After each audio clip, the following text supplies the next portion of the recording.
अरे जल्दी जल्दी काम करो तुम लोग। आज पूरे 2 ट्रक भर कर आए हैं। ये सारा सामान इधर अंदर सेट करना है। जूते की फैक्ट्री के अंदर बड़ी बड़ी बोरियों और डब्बों का ढेर लगा था। हर तरफ गोंद की तेज गंध फैली थी।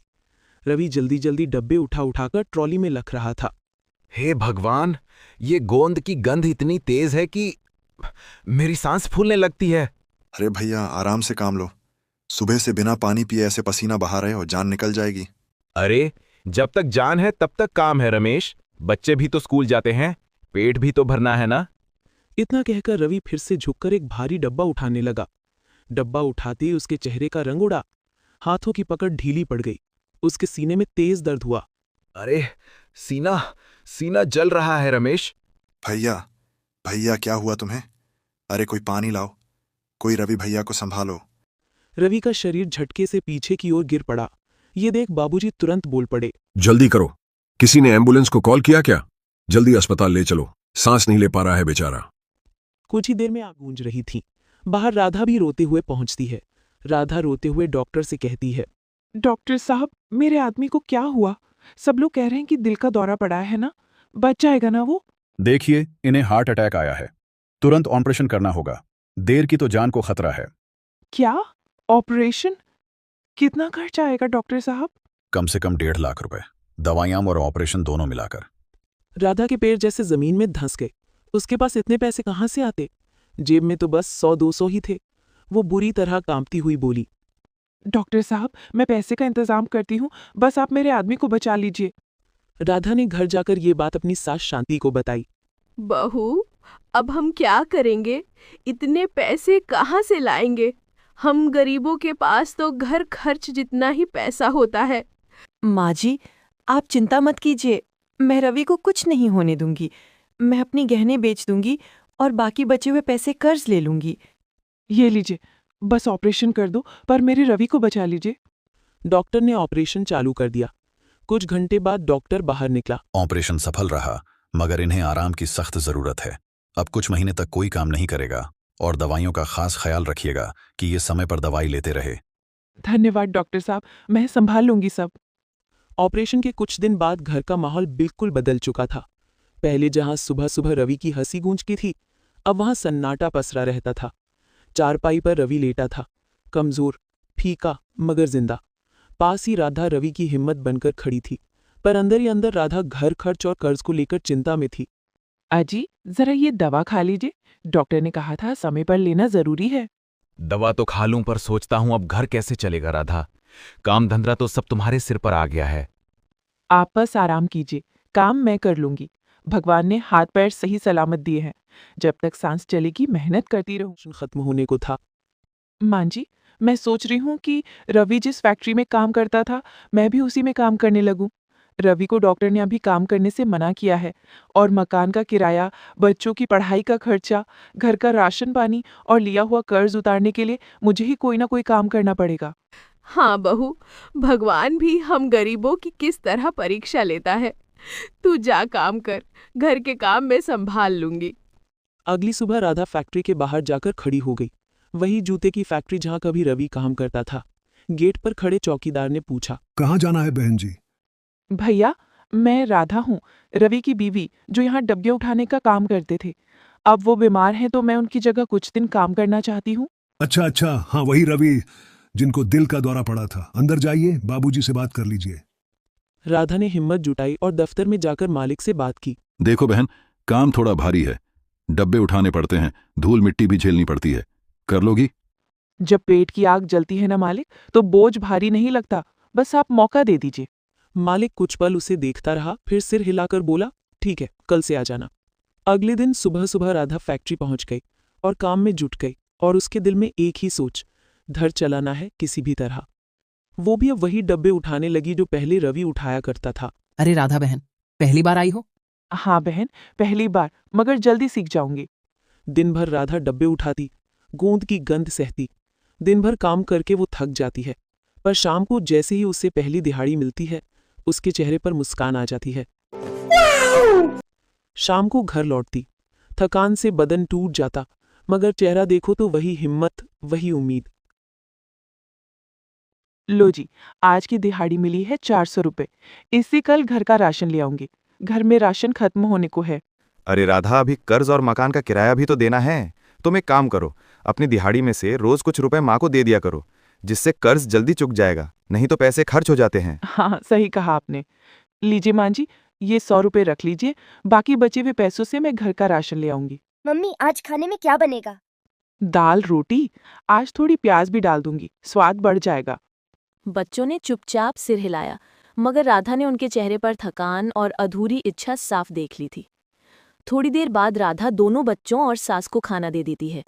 वहीं आखिर में गरीब बहू जब खाने चलती है तो दाल खत्म हो चुकी थी और लास्ट की एक रोटी बची थी। ये क्या, बस एक ही रोटी बची है? अब तो घर में आटा भी खत्म है। कोई नहीं, सब लोगों ने तो खा ही लिया है। बेचारी राधा थाली में थोड़ा सा नमक तेल रखकर रोटी से छुआ छुआ कर खाती है और घनघोर गरीबी में आधा पेट भरकर खाना खाकर संतोष कर लेती है, जिसे देख शांति की आंखों से आंसू छलक आता है। ये क्या राधा बहू, हमें तूने पेट भरकर खाना खिला दिया और तू खुद नमक तेल के साथ रोटी खा रही है। हाँ भगवान, इतनी गरीबी का जीवन किसी को मत दिखाए। मां जी, वो तो मैं जबरदस्ती इस रोटी को खा रही हूँ, मेरी खाने की बिल्कुल इच्छा नहीं है। धीरे धीरे कुछ हफ्ते बीते। राधा ने सुबह शाम फैक्ट्री में काम करके मकान का किराया चुका दिया था, पर कर्ज अभी भी बाकी था। घर में अभी भी रोज दाल रोटी ही बन रही थी, लेकिन बच्चों की छोटी छोटी ख्वाहिशें अब भी बाकी थीं। मम्मी, रोज रोज दाल रोटी खाकर बोर हो गया हूँ। आज कुछ चटपटा बना दो ना, पानी पूरी खाने का मन हो रहा है। पानी पूरी? बेटा, वो तो पैसे वाले खाते हैं, हम गरीबों के लिए दाल रोटी ही शाही खाना है। मम्मी, एक बार तो खिला दो ना, बस 10 रुपए की ही पानी पूरी। राधा बच्चों की मासूमियत पर मुस्कुरा दी। जेब टटोली, बस 20 रुपए थे। फिर भी उसने कहा, चलो आज तुम दोनों का मन रख देती हूँ, बस 10-10 रुपए में पानी पूरी खा लेना, ज्यादा नहीं मांगना। दोनों बच्चे अपनी माँ राधा के साथ पानीपुरी पीने बाजार चले जाते हैं। पानीपुरी के ठेले पर जाकर देखते हैं कि वहाँ बड़ी भीड़ लगी थी। अंकल, 10 रुपए में कितने गोलगप्पे हैं? 10 के बस 3 गोलगप्पे ही मिल पाएंगे। अरे भैया, आप तो पानी पूरी बहुत ही महंगे बेच रहे हैं, कम से कम 10 में 6 पानी पूरी तो खिलाना चाहिए आपको। राधा की बात सुनकर पानीपुरी वाला चिढ़ जाता है। अरे बहन जी, आप फ्री में ही खाकर चली जाओ ना। 10 के 6 पानी पूरी खिलाऊंगा तो मुझको क्या मुनाफा होगा, हैं? बताओ। 10 में 3 खाने हैं तो खाओ, वरना चलते बनो। पता नहीं कहाँ कहाँ से आ जाते हैं। कोई बात नहीं मम्मी, हम 10 के 3 पानी पूरी ही खा लेंगे। कंजूस गोलगप्पे 3 गोलगप्पा निकालकर दोनों बच्चों को खिला देता है। दोनों की जीभ लपलपा कर रह जाती है। अच्छा भैया, इन दोनों को सूखी पापड़ी तो दो। अरे बहन जी, सूखी पापड़ी की प्लेट अलग से आती है, 20 की प्लेट है। 10 में एल, मैं आपको क्या पूरा ठेला पिला दूं? कितना कंजूस पानी पूरी वाला है, ऊपर से ये पानी पूरी वाला कितने गंदे तरीके से खिला रहा है। चलो बच्चों, घर पर भी ऐसी बनाओ ना कभी। हाँ बेटा, अगर ठेला चल गया तो मैं ही पानी पूरी वाली बन जाऊंगी। उसकी यही बात आगे चलकर उसकी तकदीर बदलने वाली थी। गरीबी से निकलने की पहली चिंगारी उसी शाम राधा के दिल में जली थी। उस रात राधा बहुत देर तक आंगन में बैठी रही। चांदनी फीकी थी, पर उसके मन में उम्मीद की एक नई रोशनी जल उठी थी। बच्चों के चेहरे याद आ रहे थे, वो खुशी जब उन्होंने ठेले पर पानीपुरी खाई थी, और फिर वो बात, मम्मी घर पर भी ऐसी बनाओ ना कभी। यही वाक्य उसके दिल में घर कर गया था। अगर लोग बाजार में पानीपुरी खाकर खुश हो सकते हैं तो मैं भी क्यों नहीं बना सकती? मेरे हाथों का स्वाद भी तो कम नहीं है। राधा की आंखों में एक सपना उभर आया। वो ठेला लगाएगी, पानीपुरी बेचेगी और अपनी मेहनत से घर की गरीबी मिटाएगी। अगले दिन फैक्ट्री में काम करते हुए भी उसका मन उसी विचार में उलझा रहा। वो ओवरटाइम करती रही ताकि थोड़े पैसे जुड़ जाएं। शाम को फैक्ट्री के बाबू ने उसे 200 रुपए एक्स्ट्रा दिए। काम से लौटकर वो आती है तो देखती है गोलू अपनी दादी से जिद कर रहा होता है। दादी दादी, चटपटी पानी पूरी खाने का दिल कर रहा है, 10 रुपए दो ना। दरअसल बरसात के चलते पानीपुरी वाला गली में 2 से 3 बार आ जाता है। मेरे बेटे को पानी पूरी खाना है। कोई नहीं, आज घर में पानी पूरी बनेगी। बहू, किस लिए बच्चों को झूठी उम्मीद दे रही हो?